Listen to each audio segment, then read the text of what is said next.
Nosotras conocemos la intensidad de una mirada. Desde niñas hemos aprendido otros códigos para el amor y, asimismo, nos empeñamos en revolver la historia buscando otras vidas. El deseo como una orientación que nos permite ver más allá, trabajar con los descartes de la historia heteropatriarcal. El deseo como una tarea de memoria para dar cuenta del verso de Safo de Lesbos. Sé que en el futuro alguien se acordará de nosotras, o del mantra de la artista Aicha Trinidad Godoy cuando recita: hay una historia entre nosotras, quien la busque la encontrará.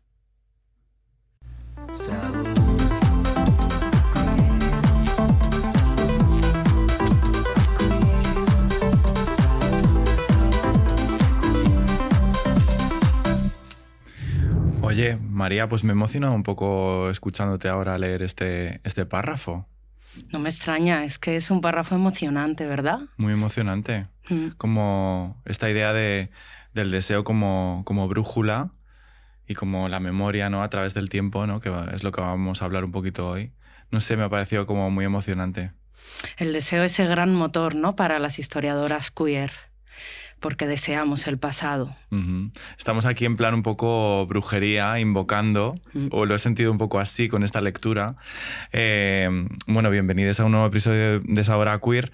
Hoy contamos con María Rosón. Os cuento un poquito, por si no la conocéis, que ella se declara interesada por lo popular, lo feo, lo cursi y lo excesivo, o sea, una bonita mezcla. Eres historiadora de armarios, que esto me gusta mucho, de álbumes fotográficos y de otros artefactos de papel. ¿Cómo es esto de historiadora de armarios? Bueno, para mí el armario es una epistemología muy poderosa, ¿no? Que activa mucho el deseo que tengo por hacer historia, y me interesa un poco entender casi el archivo como un armario, el armario como un archivo, y siempre he tenido que ir a las casas un poco para encontrar materiales de investigación, y por ahí pues pienso mucho en esa figura del armario. Luego, si quieres, hablamos más o ahora sobre el armario, ¿no? Y bueno, sí. Qué guay. Esto yo creo que siempre pasa, bueno, ahora lo estábamos hablando antes, que siempre cuando nos ponen una cámara delante, y mira que ya esta es la 4ª temporada, pero siempre hay como una tensión, porque para la gente que a lo mejor no lo sepa, grabamos esto de seguido. Es decir, que estamos aquí lanzadas a un falso directo, como se dice a veces, ¿no? En el que estamos las dos aquí entregadas a la causa, pero siempre que genera como un poquito como esta cosa como de tensión, incluso de magia, ¿no? Que a mí me parece súper bonito. Muchísimo. Muy bonito, ¿no? No estoy muy acostumbrada a estos formatos, pero estoy muy contenta de estar aquí. Gracias mucho por la invitación. Qué guay, yo feliz de que estemos. Aquí estamos en plan conjura, como decíamos, y bueno, el fragmento que ha leído María es de su libro Memoria y Deseo, que lo tenemos ahí, lo puedes enseñar a tu cámara. Esta es mi cámara, ¿verdad? Esta es tu cámara.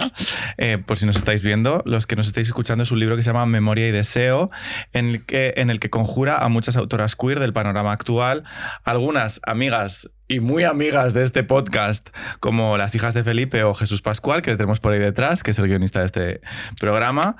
Y bueno, pues la primera pregunta que te quiero hacer tiene que ver un poco con este título, ¿no? Además, este verde que te estaba diciendo yo, lo de Wicked, que es que yo estoy muy como con lo de Wicked ahora. Que es un poco lo que tiene que ver la memoria con el deseo, ¿no? Porque esta mezcla de dos conceptos que a veces no los unimos. ¿Por qué los unes en esta publicación? Bueno, me parecía muy potente. Yo siempre trabajo desde el marco de la memoria crítica, más quizá que el de la historia, porque en la disciplina de la historia hay siempre como una especie de corsés que muchas veces pasan por el falso objetivismo, la falsa neutralidad y el positivismo, que obligan a desechar la idea de lo anacrónico, del anacronismo, ¿no? Y en cambio la memoria es siempre presente. porque si nos interesa algo del pasado es porque se nos hace figura hoy, ¿no? Entonces, me gusta mucho trabajar la cuestión de la memoria para pensar en la historiografía queer y, por supuesto, del deseo, ¿no? Como te comentaba antes y que tiene que ver también con este párrafo que hemos leído, el deseo como esa dinamo, como esa brújula que decías, que me ha encantado la palabra, como ese motor también que nos mueve a muchas de nosotras a preguntarnos cómo hay una genealogía de ancestras, muchas veces un poco armariadas, pero que tenemos esa especie como de interés por buscar, de deseo por buscar también, bueno, pues por sentir que no hemos estado solas nunca, por hacer también un trabajo de justicia histórica, pero también, como dice Elena Castro, que es una de las autoras de este libro y tiene una tesis preciosa, para poder hacer comunidad con nuestras muertas. Porque ya no es tanto si tal artista, tal escritora, esta persona era marica o era boyera o era bisexual o era queer. No es tanto una cuestión de identidad, sino que tiene que ver más con una cuestión de deseo nuestro en el presente de hacer esa especie de comunidad un poco fantasmagórica, ¿no? También. Me encanta esto, sí. Por eso estamos aquí en Sí. plan conjura. Sí. El otro día, fíjate que hablaba con una amiga sobre este tema, con lo cual estoy como muy de actualidad con el tema del deseo, de que a veces como que le damos mucha importancia como a la... No tiene tanto que ver a lo mejor con lo que estás diciendo, no lo sé, ahora tú me lo dirás. Pero como que a veces estamos muy obsesionados con el consumo, ¿no? Con esta cosa de quiero desear algo y no puedo parar hasta que lo tengo. Y como que pocas veces nos quedamos en ese disfrute del mismo deseo, solamente de estar en ese espacio de deseo en el que estoy deseando, en el que estoy como conjurando, en el que estoy como en plena ebullición, como si fuera pues eso, pues agua en plena ebullición, y no me puedo quedar ahí, tengo como que terminar de hacer que ese deseo se concrete en algo específico, ¿no? Y por eso como que me parece muy interesante esto, por como que nos remueve y no hay que hacer nada con ello, ¿no? Hay como que quedarse en este espacio de deseo, ¿no? Totalmente. ¿Tiene sentido o he dicho una chorrada? No, tiene mucho sentido. Yo lo vivo mucho así.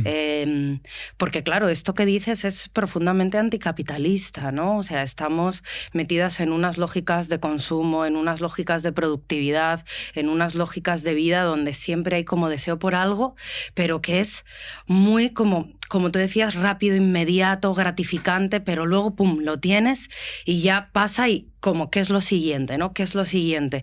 Frente un poco a este estar, a esta especie de energía deseante que para mí también es una motivación enorme para vivir en muchos ámbitos de la vida, también en el erótico, por supuesto, obviamente, pero también en el ámbito intelectual, en el mundo de lo profesional. Yo soy profesora y cuando salgo un poco de esa energía deseante, pues me vengo un poco abajo, porque también la realidad que tenemos en la universidad pública, yo estoy en la Complutense, que está en la pura ruina y estamos pasando por un momento muy difícil, ¿no? Con una ruina fuerte, con una sobrecarga de trabajo, y como salgas un poco de ese apasionamiento también, ¿no? De estar un poco en ese interés por hacer algo que te mueve y que nos mueve y que las mueve también, que a veces lo que las mueve es que a ti te mueve, ¿no? Pues sí, o sea que yo lo veo mucho un poco como una corriente que también es pegadiza, ¿no? Es una cosa un poco, y además que estamos aquí en una mesa redonda, estamos las dos así un poco como muy místicas. ¿No crees que hay un punto de las historiadoras queer que tiene un poco de medium, ¿sabes? Sí. Bueno, las mediums son esas grandes figuras que yo creo que van apareciendo en distintas ficciones, en distintas novelas, en películas. Me viene ahora a la cabeza la peli del Gran Vuelo de Carolina Estudillo.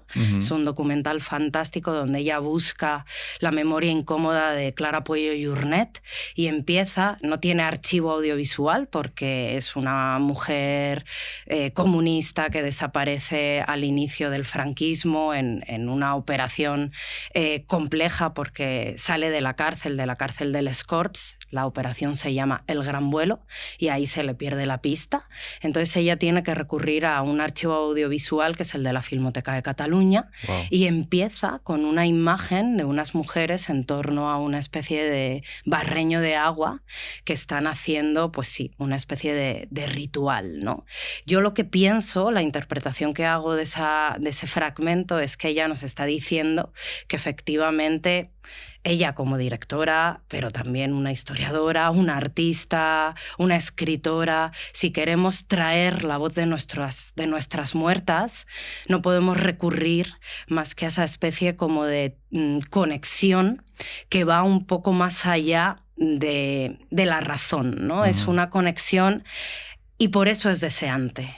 Es una conexión que tiene que ver con algo que se nos escapa un poco, aunque luego un poco según la disciplina en la que estemos vamos a canalizarlo, ¿no? Que es otro verbo que a mí me encanta, de una manera u otra, con un lenguaje u otro, pero muchas veces, por eso yo creo que para mí la gran narrativa está en el cine, muchas veces el cine experimental, ¿no? o medio experimental nos puede llevar a esa ruptura, ¿no? A veces de esos lenguajes más del documental realista que se quedan, no sé si cortos, pero un poco encorsetados para poder hablar de ese deseo o de la violencia o de un montón de cosas para las que las palabras a veces se quedan un poco limitadas, diría. Quizá a lo mejor sí, ¿no? No sé, bueno, creo que cada entorno tiene lo suyo. Es verdad que el cine, claro que yo que voy a decir que estamos ahí a ver si sacamos adelante un proyecto de cine y creo que el cine lo incluye todo, porque al final es como la mezcla de todas las artes y realmente es lo que hace como que te conmueve a un nivel tan profundo la música, las imágenes.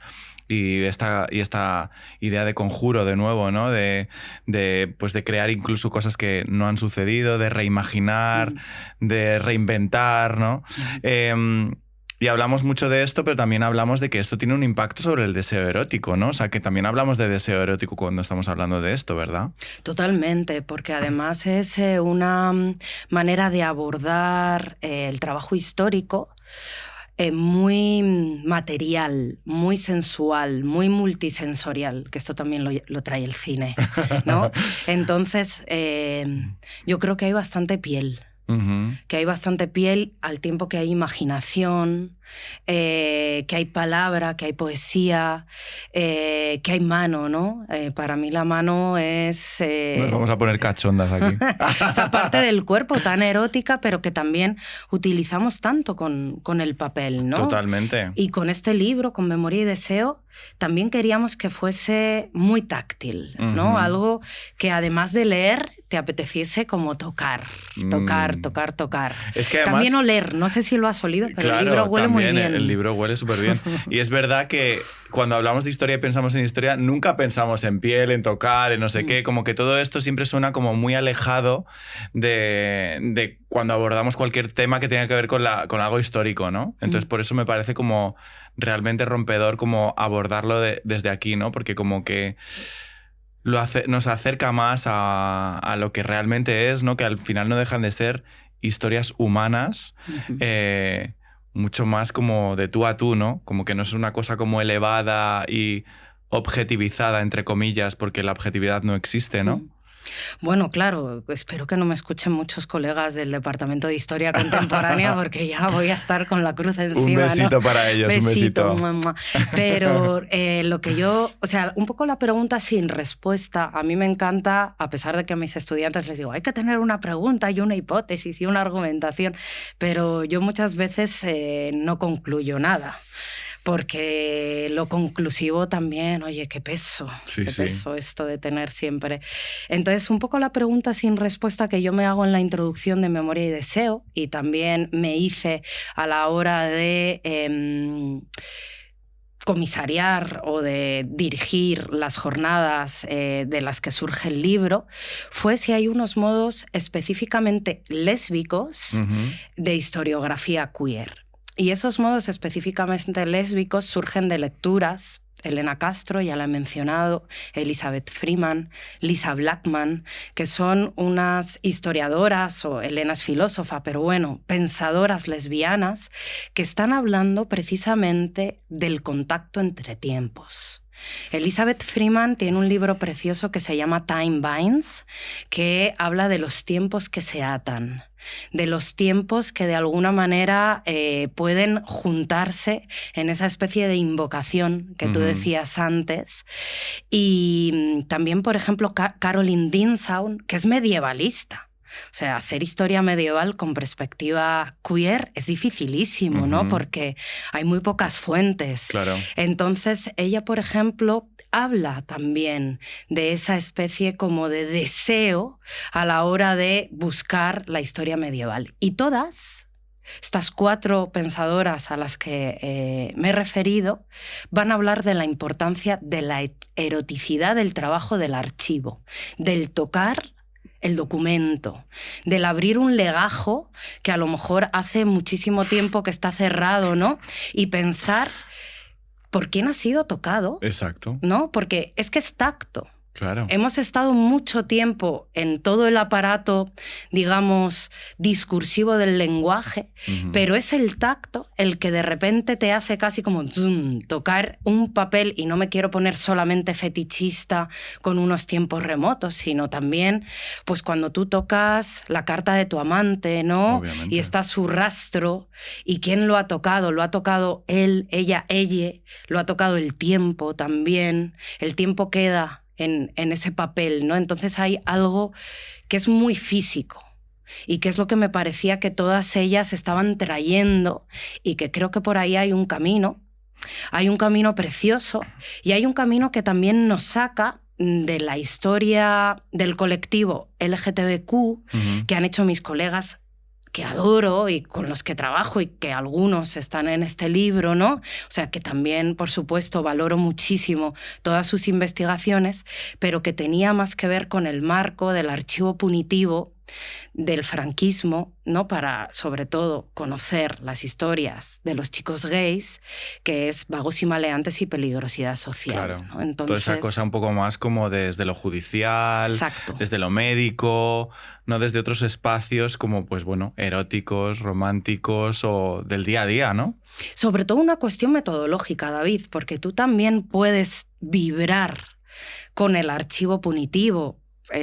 Vinieron hijas de Felipe, que también están en el libro, y ellas pues tienen todo este trabajo fantástico, ¿no? Porque muchas veces lo único que hay es archivo punitivo, pero es no volver a contar el discurso del poder.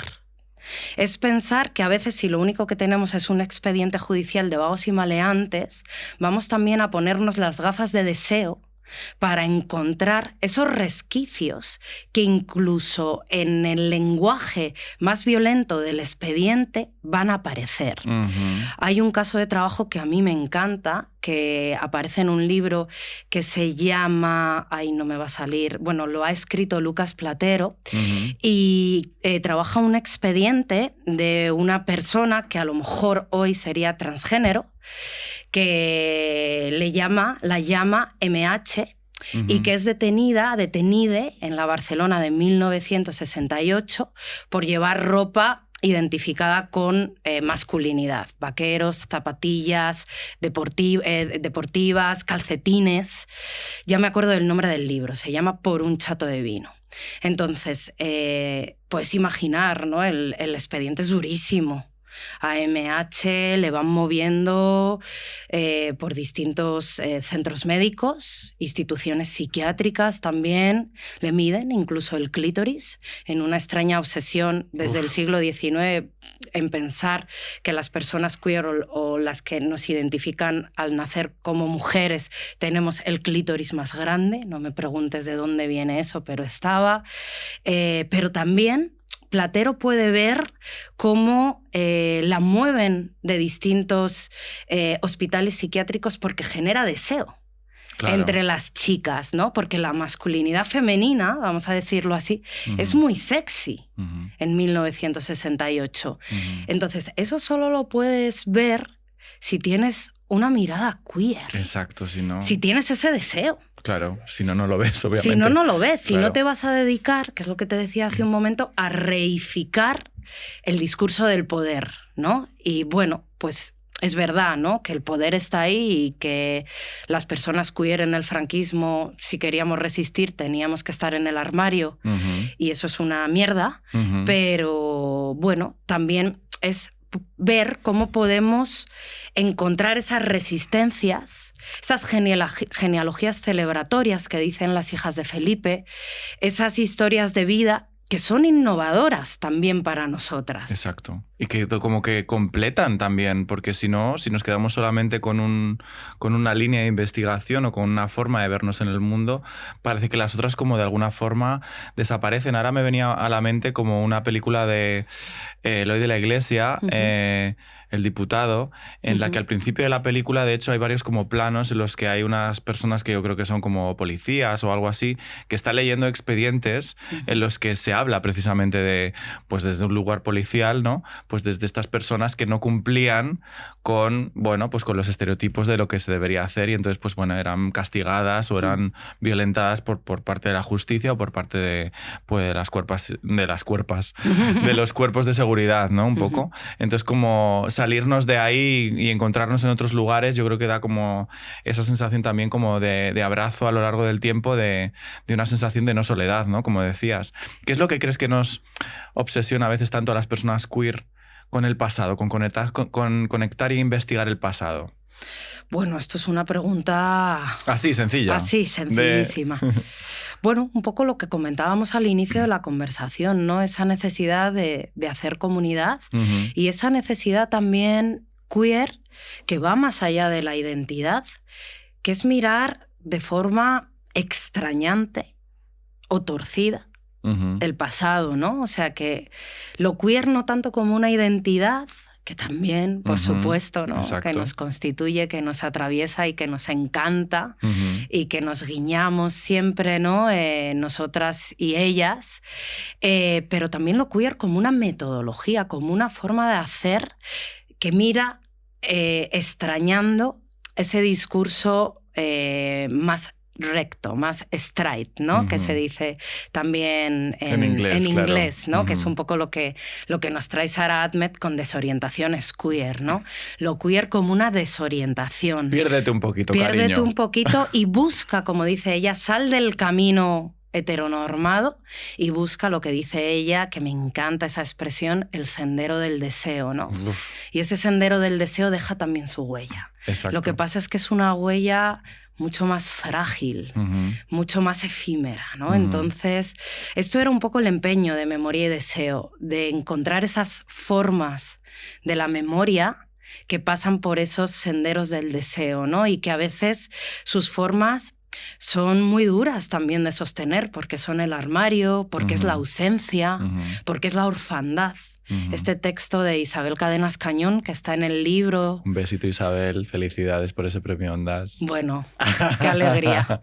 Estamos aquí contigo a tope, tía. Que ella, pues, tanto en su libro que se llama Poética de la ausencia, como en su podcast De eso no se habla, trabaja precisamente en dar forma a ese silencio, ¿no? O sea, que es... Tan importante, ¿no? Es que justo ayer estaba en una charla en la que precisamente hablábamos de esto, ¿no?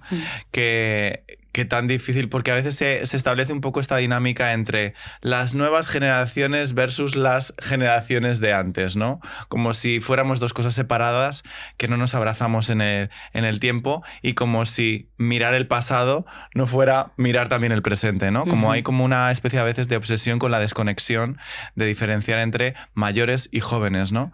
Y precisamente esto como que salía a la palestra, esta idea de qué difícil es también haber vivido una vida armarizada, ¿no? Haber sostenido una energía desde la clandestinidad, desde ahí, ¿no? También había una parte pues, que podríamos romantizar y demás, pero una parte muy dura de estar viviendo desde ese lugar, ¿no?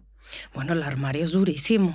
El armario es una violencia tremenda que además acarrea algo que yo creo que es una emoción muy de nuestro colectivo, que es la vergüenza, que es un afecto que también se puede mirar históricamente y que nos afecta mucho. En general a todas. A todas. Pero a las queer, pues, y a nivel histórico, mucho, ¿no? Entonces, a mí lo que me gusta mucho del trabajo de Isabel y de otras muchas compañeras, ¿no? Es la idea un poco de cómo dar forma al silencio también. Ella, a través de su documental sonoro, de su escritura, que es muy, muy evocadora, ¿no? En su libro, precisamente lo que va a buscar es esas formas de la memoria subversiva, ¿no? Porque algo que yo he aprendido mucho con Isabel Cadenas es que muchas veces el discurso de lo que se narra no es suficiente, ¿no? O sea, como hacer una historia con un principio, con un final, con unos buenos, con unos malos, tiene que ver más seguramente con una necesidad de mercado, con una necesidad de controlar el discurso, de incluso, controlar, ¿no? y como de hacer... sensación de si lo tengo controlado y lo tengo como ya ordenado, igual que pasa con el binarismo, ¿no? Es como que, vale, lo sé controlar, lo sé manejar, ¿no? Y eso para las historiadoras es fantástico, o sea, estamos todo el rato moviéndonos como en estilos, en cajetines, ¿no? Pero... Claro, ¿qué pasa con cómo damos forma a un armario, ¿no? Históricamente también, o artísticamente, o en el lenguaje del cine, ¿no? Es una pregunta que también os lanzo a todos vosotros, vosotras, vosotres, ¿no? ¿Cómo contar eso sin recurrir a la idea del testimonio solamente o a la linealidad del tiempo, ¿no? Entonces hay otro concepto... bueno, Isabel trabaja mucho con la idea de montaje, que es muy guay también, pero hay otro concepto que es el de esta autora que mencionaba, de Elizabeth Freeman, que es el de la crononormatividad, ¿no?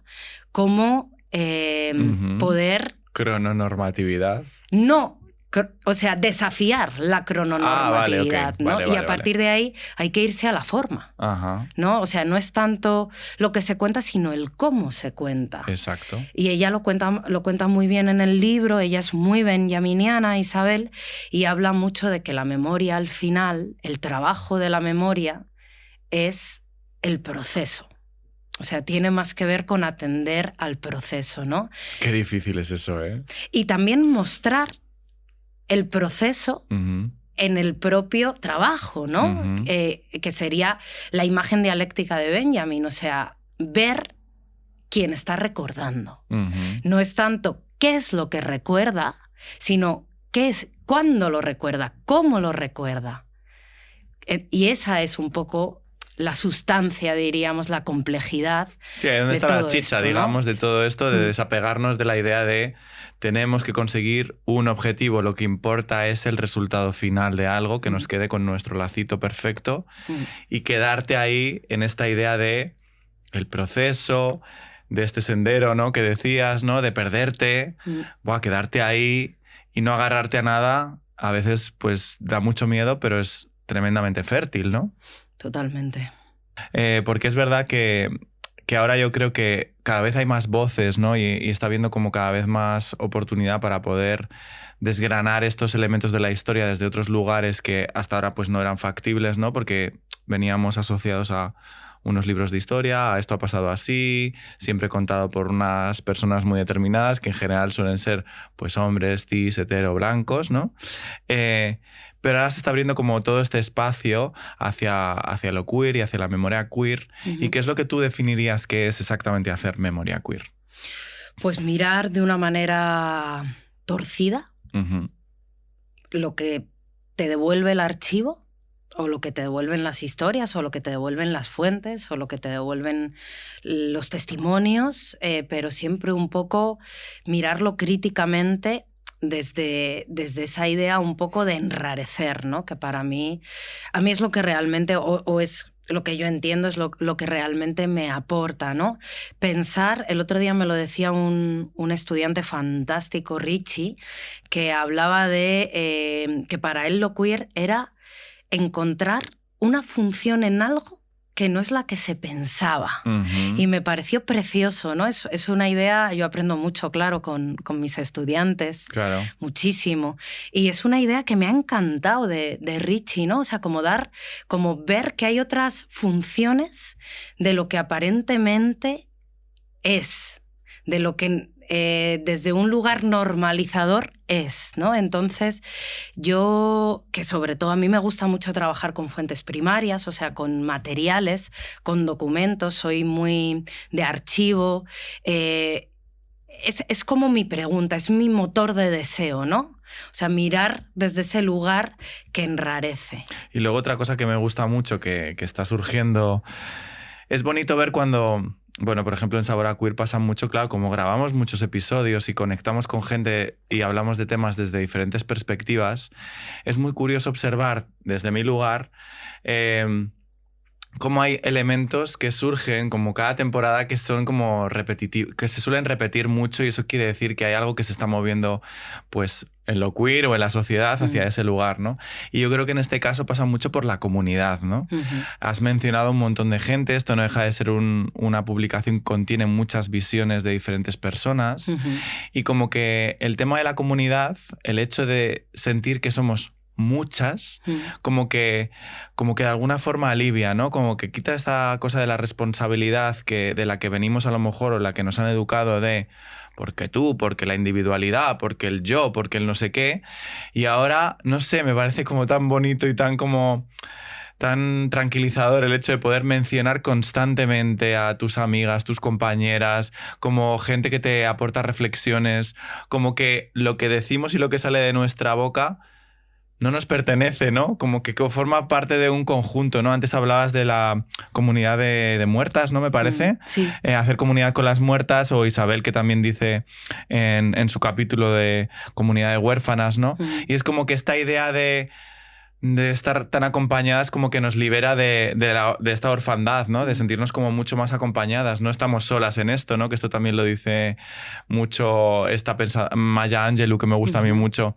Como dice, cuando nos sentamos tú y yo aquí, nos estamos sentando solas, estamos como acompañadas de un montón de personas que hablan a través de nosotras, ¿no? Totalmente, o sea... Me he puesto aquí de repente no, muy... me ha encantado mística. porque es algo que para mí es muy importante también.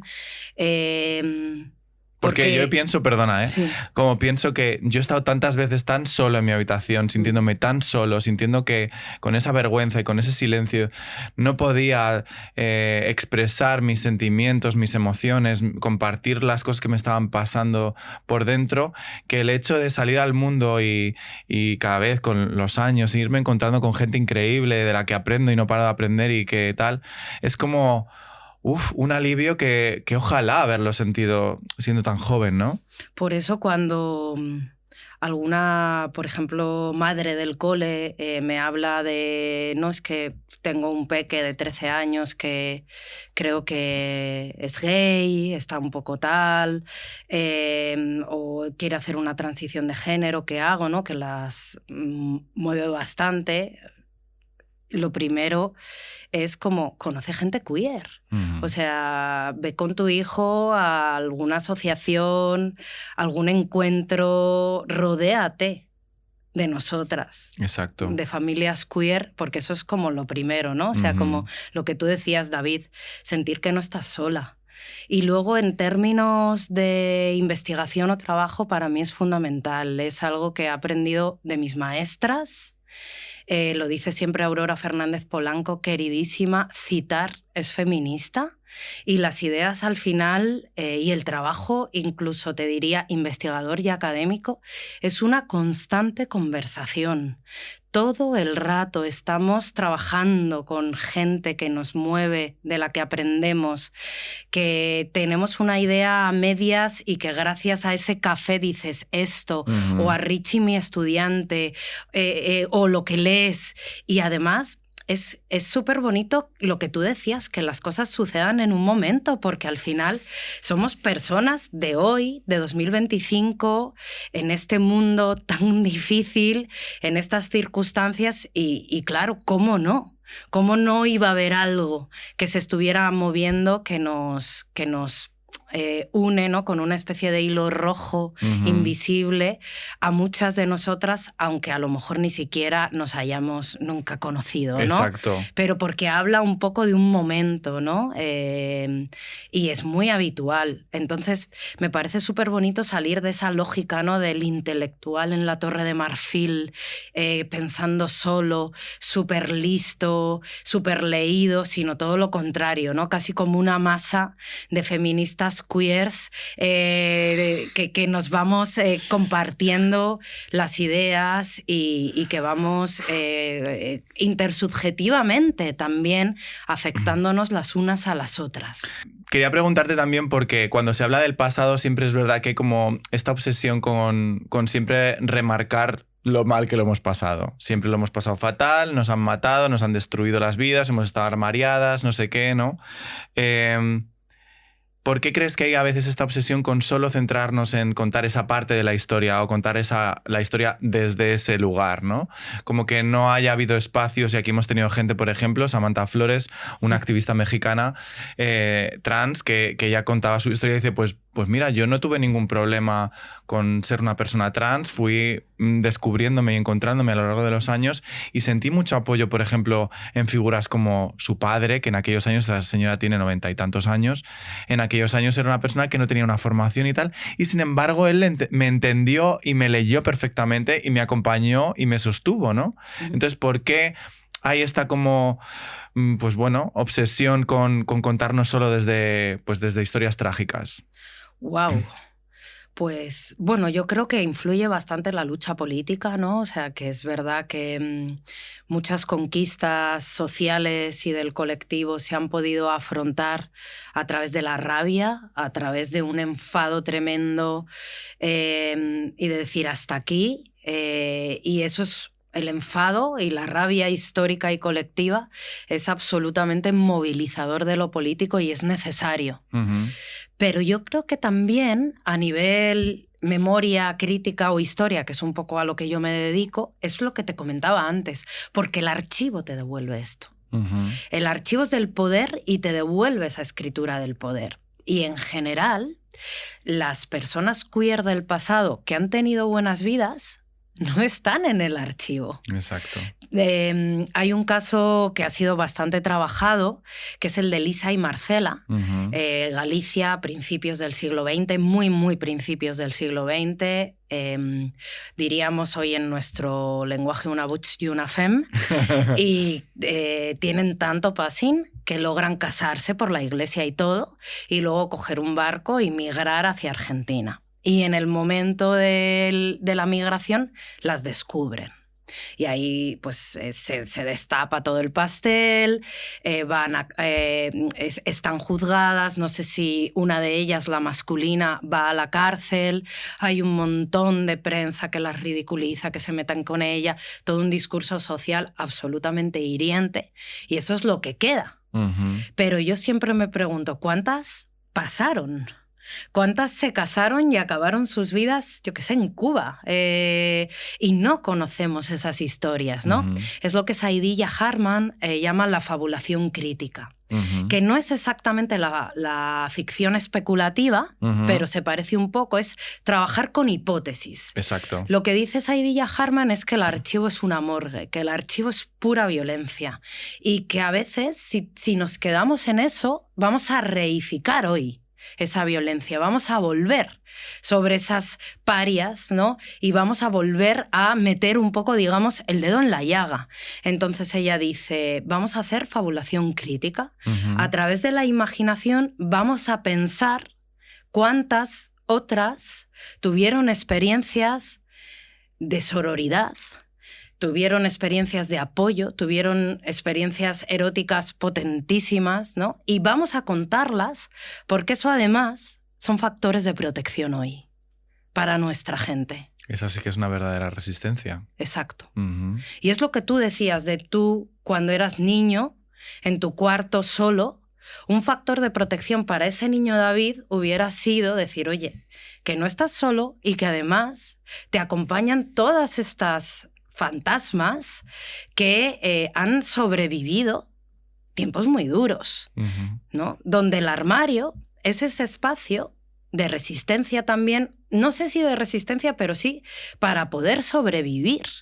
El armario es un espacio donde suceden cosas, no es una tabula rasa.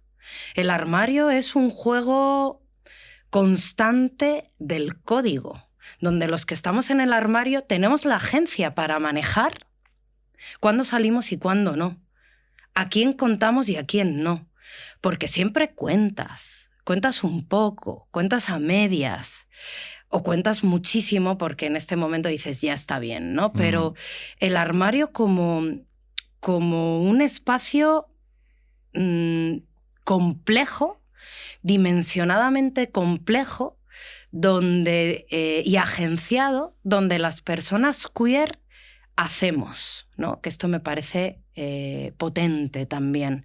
Pensar históricamente el armario así. Porque, claro, antes hablabas de esta idea, yo creo que de desobedecer la objetividad histórica que nos han planteado siempre como algo inamovible, que esto es así, esto no pasó y sucedió así. Y yo te pregunto, ¿en qué otros archivos, en qué otros espacios nos podemos buscar, ¿no? ¿En qué otros lugares podemos encontrarnos a lo largo de la historia? Wow. Bueno, muchos, ¿no? En las cartas, en las revistas, en el cine, que ya hemos hablado, el cine es esa maravilla, ¿no? En la cultura en general. Entrevistaba hace un tiempito a la fotógrafa catalana Pilar Aymerich y hablando de sus años del franquismo me decía, la cultura nos salvó, que es una frase como para tatuarse, ¿no? Y para mí ha sido muy importante el espacio de la fotografía personal y el álbum. O sea, yo empecé a hacer microhistoria o historia desde abajo o historia de la gente común gracias a llegar a este archivo álbum, armario álbum, casa escritura del yo, donde he podido encontrarme, sobre todo con mujeres, porque a mí me interesaron mucho durante una investigación larga que hice sobre primer franquismo, que fue mi tesis doctoral, las compiladoras mujeres. Cómo a través del álbum ellas habían hecho una memoria de sus vidas, ¿no? De sus vidas muchas veces marcadas por el absoluto desinterés del entorno, ¿no? Porque ¿qué tiene que contarnos esta ama de casa, ¿no? Que ha vivido en los años 40, 50 o 60 del franquismo y que se dedica, como pone en casi todos los documentos oficiales, a sus labores, ¿no? Y ellas encontraban en el álbum esa posibilidad de contarse y también de ser contadas, ¿no? Porque el álbum es un espacio de muchísima tensión entre qué narrativa haces de ti y de tu grupo y qué es lo que se espera de ti, ¿no? Por ese lenguaje bastante estereotipado que tienen las fotos familiares, las fotos amateurs, ¿no? Claro. Que son repetitivas y a veces un poco convencionales. Entonces, bueno, yo me encontré álbumes fantásticos de mujeres que viajaron, de una comunidad de amigas, por ejemplo, en Barcelona, que trabajaban en estudios de cine y que utilizaban las fotos como una cultura material que iban intercambiándose, iban a los estudios de fotografía y se ponían súper sexys, con labios rojos, con abrigos de pieles, con unas melenas súper influenciadas por el cine de Hollywood y las estrellas de Hollywood, que era lo que les gustaba, ¿no? Y luego se las regalaban entre ellas firmadas y dedicadas. Y luego hacían sus álbumes. Y qué luego fantasía, yo llegué, de verdad. claro. Y entonces, claro, qué disidencia. Qué disidencia. A la feminidad de la sección femenina de Falange y al nacionalcatolicismo. ¿Que esto lo haya visto yo? Pues sí, porque ¿a quién interesan estas fotos? Ahora a más gente, pero claro. Cuando yo estudié esto a principios de los 2000, pues a muy poca gente. La fotografía personal realmente estaba denostadísima por la historia contemporánea, porque claro, no es documento, no es objetivo, no es un documento de archivo, pero también por la propia historia de la fotografía o del arte, por ese lenguaje un poco convencional que te comentaba, pero que para mí está lleno de posibilidades de abrir mundo, ¿no? Y luego además tú dices de los álbumes de fotos que son espacios de agencia. Sí. Me gustaría que explicaras esto un poquito más porque es como esta idea de que es muy cinematográfica también, ¿no? Como de fotogramas que tú eliges poner de una determinada forma en un determinado orden y que los eliges también cuáles incluyes, cuáles no incluyes, ¿no? Y nunca había pensado yo en un álbum de fotos desde ese punto de vista, ¿no? Como si fueran fotogramas de una película, como un storyboard, al fin y al cabo, ¿no? A diferencia de que no es lineal. No sé si las pelis son lineales. No tienen por qué. No tienen por qué. El álbum suele ser circular, porque está pensado para ser contado.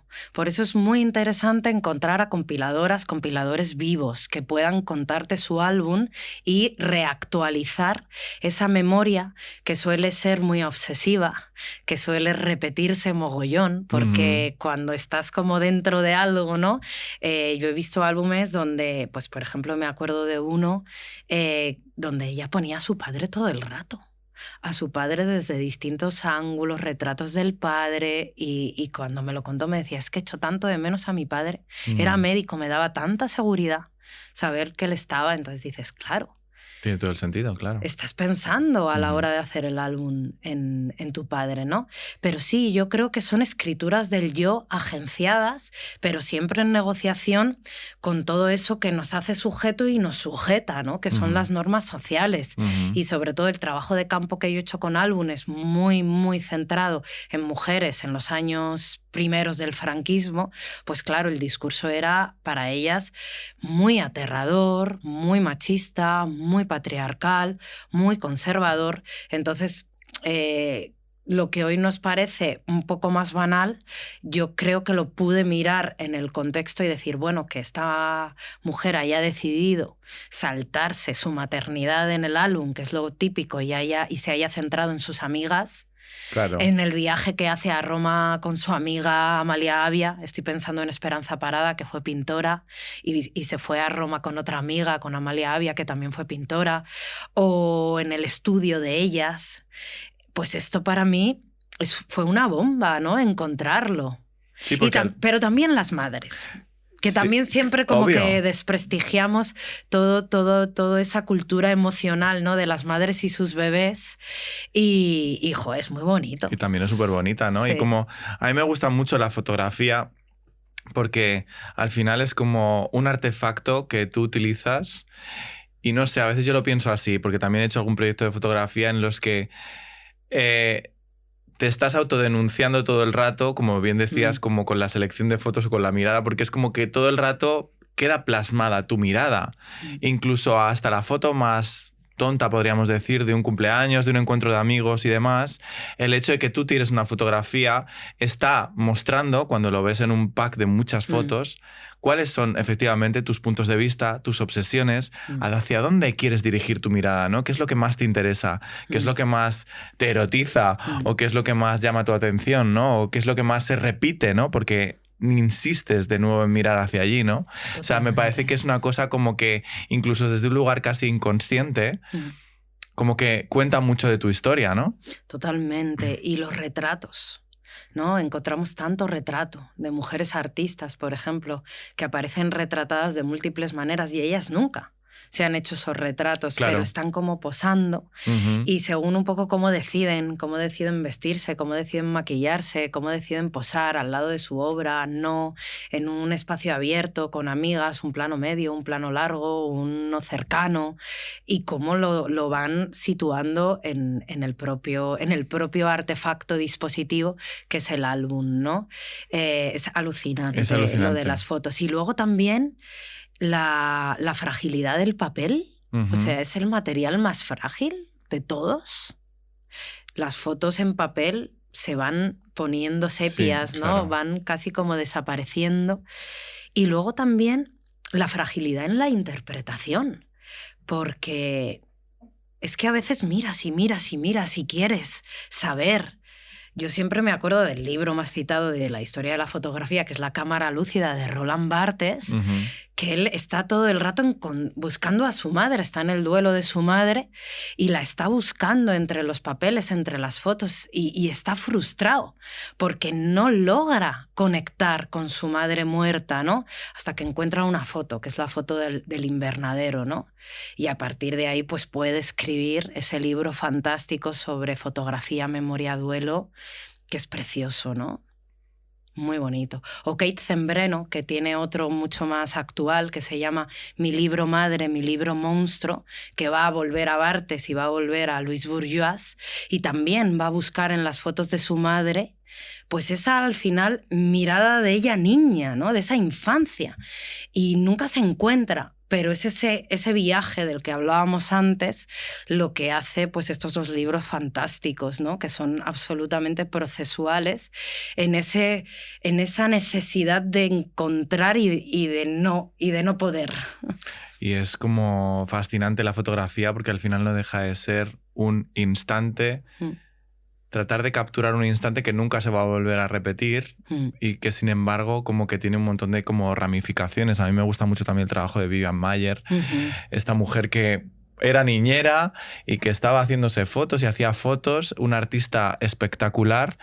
Sin embargo, su obra, hasta que ella falleció, no se supo nada de ella, ¿no? Armariada total. Armariada total. De armarios. Objetivamente, claro. Pero en este caso, como profesional y con este interés por retratar el mundo y lo que la rodea, porque ella es una fotógrafa de calle, pero increíblemente buena, y ¿no? Cachón, yo la veo muy cachonda, la tía. Es divertida. Muy irónica, muy divertida. Sí. Y te la imaginas ahí como que salía con los niños de niñera y les llevaba como a barrios, ¿no? A niños de clase bien y hacía su foto de calle. Su foto, luego empujaba a la gente y le sacaba una foto, o sea, hacía como sus cosas que me parecía que yo creo que tenía que ser una tía bastante cachonda. Luego, una cosita, la foto también es papel, ¿eh? La foto también es tacto, conectando con lo que decíamos antes, porque es huella. Hoy cuando estéis en casa, cuando os estéis escuchando, si estáis donde estéis, coger un libro, coger una foto y tocarla un rato. Tocarla un rato y pensar que también la foto analógica se grabó en una superficie fotosensible. Es como la película, ¿no? Cuando trabajamos con cine. El vídeo es una banda magnética, es otra cosa, pero el cine es esta cosa material, ¿no? De impresión de la luz.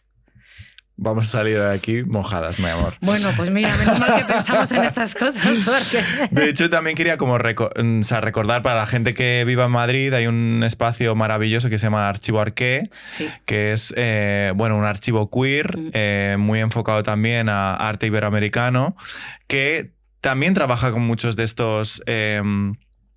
álbumes. Yo he visto álbumes de, por ejemplo, mujeres trans latinas, y ellos tienen como cedidos estos álbumes que forman parte de su archivo, y es impresionante, ¿no? Ver lo que dices tú, esa visión de la vida alegre, divertida, de celebración, de juego, de viaje, de amor, de erotismo, ¿no? Que es como tan necesario verlo cuando, proliferan tanto estos discursos de que parece que nos hayamos inventado en 2025, mi amor, que no somos nada modernas, me refiero, que llevamos toda la historia, ¿no?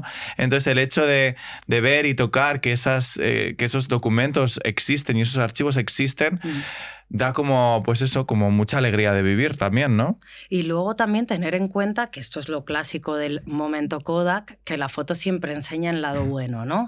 O sea, que en ese sentido siempre hay que mirarla problemáticamente, ¿no? Porque descartamos constantemente lo que no queremos en un momento contar, y yo creo que ahí tenemos completa agencia y legitimidad para contar lo que queremos o mostrar cómo queremos, pero es un poco como un álbum en una cuenta de Instagram hoy, ¿no? O sea, que en ese sentido siempre hay que mirarla críticamente. Hay una artista que a mí me encanta, que es Jo Spence, que ella se autodenominaba obrera de la fotografía, y en los años 70 hacía una pieza que se llama Beyond My Family Album, y ella lo que hace es denunciar todo lo que no aparece detrás de su álbum familiar, que es abuso, que es violencia, que son peleas. Y dice, yo que soy fotógrafa no he tomado ni una de estas fotos, ¿no?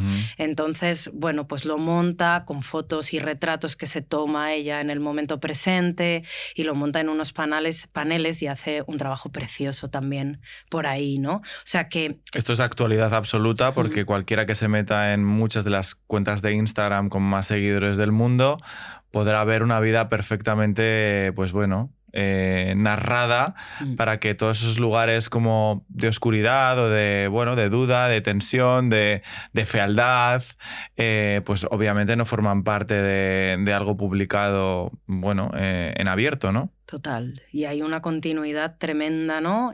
Al final las escrituras del yo, que pasan también por memorias, por cartas, por autobiografías, por álbumes. Los álbumes nos interesan porque al dedicarnos a la imagen, pues conectan mucho con esa parte, ¿no? Pero al final siempre esa tensión, ¿no? De qué queremos contar y de cómo podemos contar, ¿no? Y cómo hay partes de nosotras que a lo mejor ahora no estamos en condiciones de dar cuenta de ellas. Y eso es muy bonito, ¿no? Lo dice Judith Butler, lo dice también una queridísima amiga Sarah Thomas. Eso, entender que tú ahora hay partes de ti que no estás en condiciones de dar cuenta, hace que yo entienda que yo hay partes de mí que tampoco puedo, ¿no? Ahora hablar, o sea, es como toda esta cosa un poco, no querría ir a la teoría del trauma, ¿no? Porque eso son quizá palabras mayores y un tanto psicologizantes, pero sí entender, bueno, que es difícil. Y que hay, como hablamos tanto del proceso, ¿no? Que hay mucho de proceso en eso también, ¿no? Que hay veces que hay procesos que tienen que ser un poco más invisibles, internos o, bueno, o ocultos. Bueno, no quiero decir ocultos, sino privados, ¿no? O sea, que no tienen por qué estar ahí y que luego, incluso a lo mejor con el tiempo, adquieren otra lectura. También pensaba el otro día cuando preparábamos el guión en aquellas fotos pues sobre la crisis del VIH-Sida, ¿no? Como esas fotos que obviamente no formarían parte de un álbum en el que tú recuerdas habitualmente pues tus momentos felices y tus momentos, bueno, pues un nacimiento, un cumpleaños, una celebración. No vas a celebrar estar muriendo en un hospital totalmente denostado por la sociedad, ¿no? Y sin embargo, cómo esas fotografías y esos retratos adquieren con el tiempo, bueno, pues una lectura de una parte que no se estaba viendo, ¿no? Y que no tenía visibilidad. Sí, me he emocionado yo ahora también con esto. Estamos muy tiernas tú y yo. Me he emocionado, sí. Sí, es que además toda la cuestión del SIDA es también tan traumática, ¿no? Para muchas de nosotras, a tantos niveles, y tiene tanto que ver, ¿no? Con cierta vergüenza, con ciertas cosas de las que no queremos o no podemos o estamos empezando a contar, ¿no? Y la verdad es que, cómo el trabajo de los activistas y también de los artistas, de los fotógrafos durante los años 90 fue esencial. Fue esencial para quitar el estigma, ¿no? Quitar muchísimo estigma, para dar información, toda esa lucha política de los colectivos. Aquí la Radical Gay, LSD con las chicas, ¿no? Y cómo utilizaron todas esas plataformas culturales, ¿no? Los fanzines, las pegatinas, las acciones públicas que pasaban casi por performance o happenings, los diseñadores, los cineastas, poniendo ahí todo su talento también como para poder... al servicio del momento y al servicio de los que ahora estamos pudiendo ver o acceder a esos espacios que de otra forma nunca podríamos haber visto, ¿no? Si ellos no hubieran estado ahí. Ya, total. Y esas historias a las que nunca podríamos haber accedido. No, pero esto es un gran tema que yo creo que además en el Estado español nos atraviesa un mogollón y que hay mucho trabajo por hacer, no solo a nivel contar, ¿no? Vamos a contar, sino también preguntarnos por esta cuestión de las formas de la memoria, ¿no? Por cómo contarlo para no hacer un nicho de mercado, para no comercializar un tema tan potente, tan oscuro, pero que también mueve tanto y movió tanto, ¿no? Políticamente. Entonces me parece fuerte, ¿no? Esta cuestión, Y sí. el impacto también que ha tenido en las generaciones que hemos venido después. Yo, por ejemplo, obviamente yo nací en los 80, con lo cual no lo viví de una forma consciente, pero de una forma inconsciente, si notas, igual que estamos hablando cómo ese pasado opera en el presente, como esos miedos y esos traumas operaban sobre, en mi caso, un niño marica creciendo al que se le proyectaban todos esos miedos de si tú Contagio. exploras tu sexualidad, el contagio, la muerte. Y claro, eso luego como tú convives con ello, ¿no? Dices, esto es mío, este ser hipocondriaco que soy yo, o es una proyección de todos los miedos que me han hecho otras personas que han venido antes que yo por lo que pudiera pasarme, ¿no? Entonces, como afecta a tu sexualidad, obviamente, afecta a tu forma de estar en el mundo. Muchísimo. Y por eso es importante como hablarlo, ¿no? Y que ahora creo que estamos en un momento en el que cada vez hay más espacios en los que podemos hablarlo con naturalidad y también dándole espacio a lo que decías tú, al dolor, bueno, a la sensación de abandono, a la sensación de, bueno, yo creo que un poco pobreza emocional, ¿no? O sea, como una sensación como de abandono y de pobreza emocional, ¿no? De no haber encontrado los espacios para ser sostenidos, porque era mejor no hablar de ello y pensar que si no hablas de ello no existe cuando está operando en otros niveles, ¿no? Que a lo mejor no son los verbales, pero son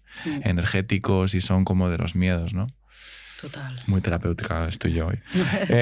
Luego también otro tema que a mí me gusta mucho y que has investigado es el cine de la posguerra. ¿Qué papel tenía el cine en aquel momento, en un momento de tanta hambre, de tanta depresión, de tanta pobreza material, emocional en aquel momento? ¿Qué poder tenía el cine?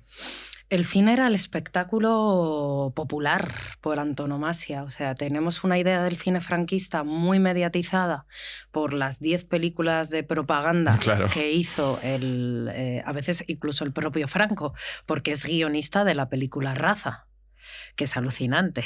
Hace un guión tremendo que está bastante trabajado también desde el psicoanálisis porque saca muchos de sus fantasmas. Es muy potente, la verdad.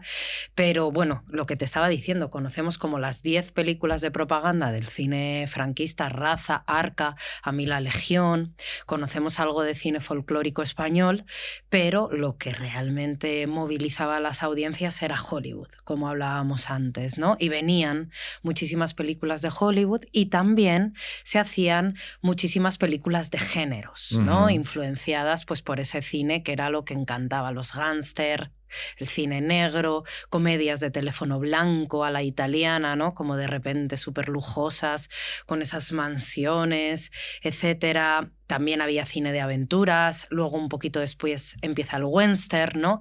Entonces ese cine de género era lo que realmente movilizaba a las audiencias, era un espectáculo súper popular donde había distintas experiencias de ir al cine, ¿no? Y esto lo ha trabajado muchísimo Joe Lavani, que es una de mis maestras, que hizo historia oral del cine.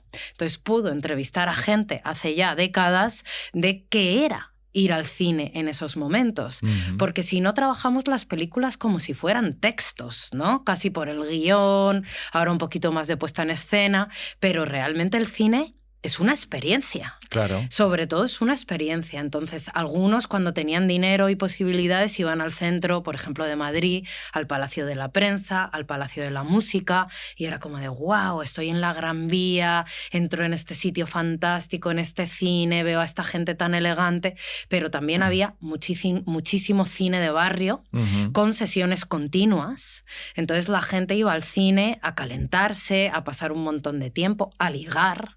Hay bastante historiografía Calentarse queer. literalmente. Calentarse literalmente, de encuentros, sobre todo entre chicos gays, en el cine de la calle Carretas. Era uno de los lugares así más conocidos para hacer cruising en el franquismo. Y claro, pues veían la película, pero también sucedían un montón más de cosas, ¿no? Que se llevaban un final feliz, ¿no? Muchos se llevan un final feliz, total. Y también pues estrategias, por ejemplo, para no cantar el cara al sol entre sesión y sesión, que se salían. O sea, que la gente ha contado cosas de lo que era el cine y de lo que eran las películas, pues mucho más imaginativas de lo que hoy podemos pensar, ¿no? Y en concreto a las mujeres, que estaban mucho más necesitadas de compensación emocional en esos años, pues la hipótesis con la que trabajamos es que podían ver otros mundos, ¿no? Podían aproximarse a que había un mundo más allá del franquismo, y eso en sí mismo pues es también un espacio de enorme posibilidad. Claro, como que esta idea de que te regalen la creatividad y la imaginación de poder decir...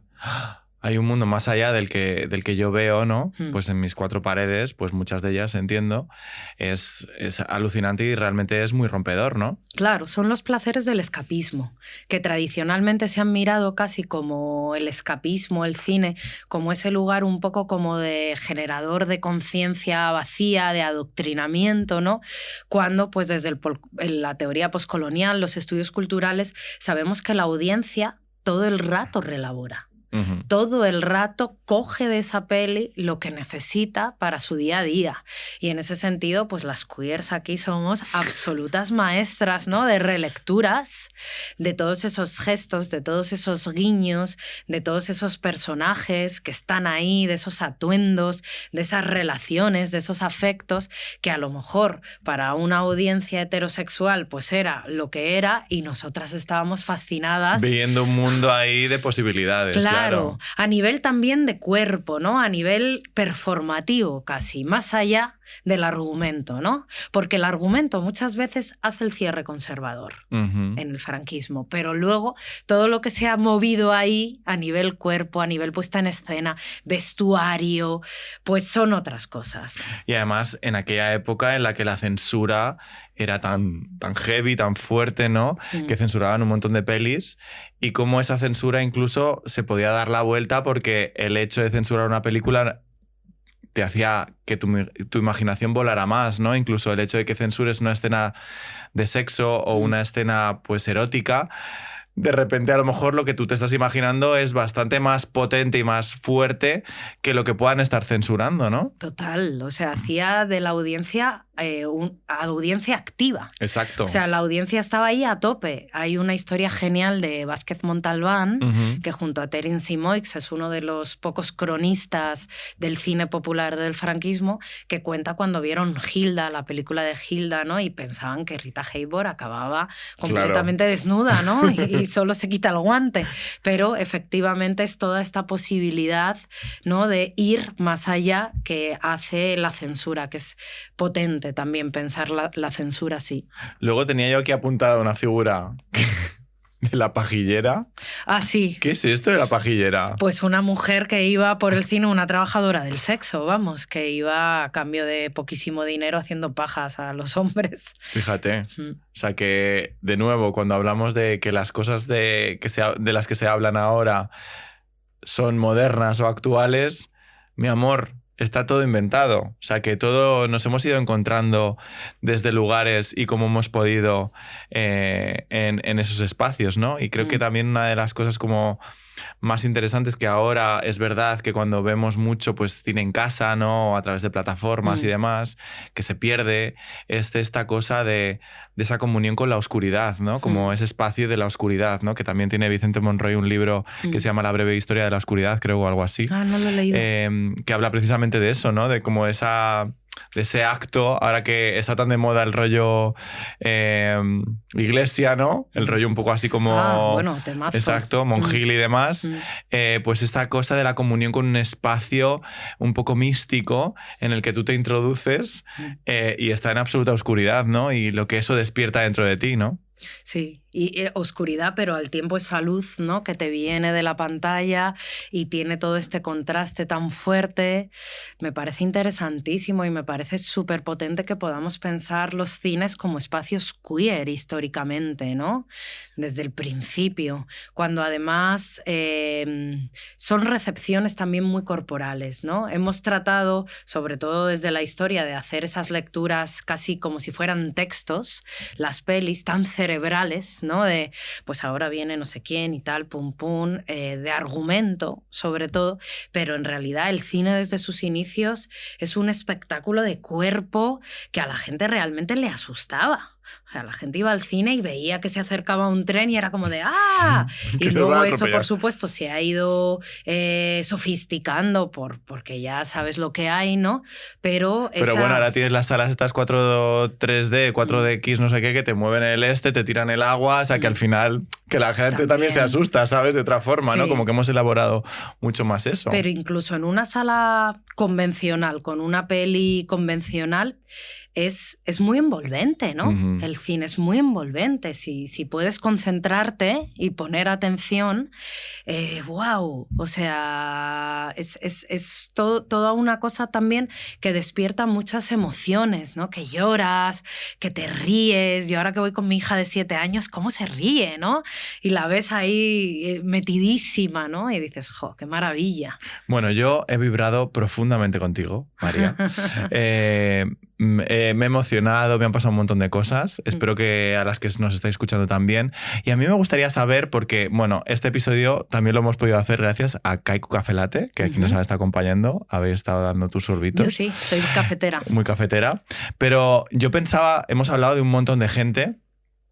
Y me parecía como divertido pensar si pudieras decidir con quién sentarte a tomar un café, de Wow. todas estas personas con las que has mencionado. Y yo creo que idealmente de alguien que no esté ya entre nosotras, porque Ya. si no es más fácil, la podemos mandar un mensajito. ¿A Sí. quién sería o a quién elegirías? Jo, qué difícil.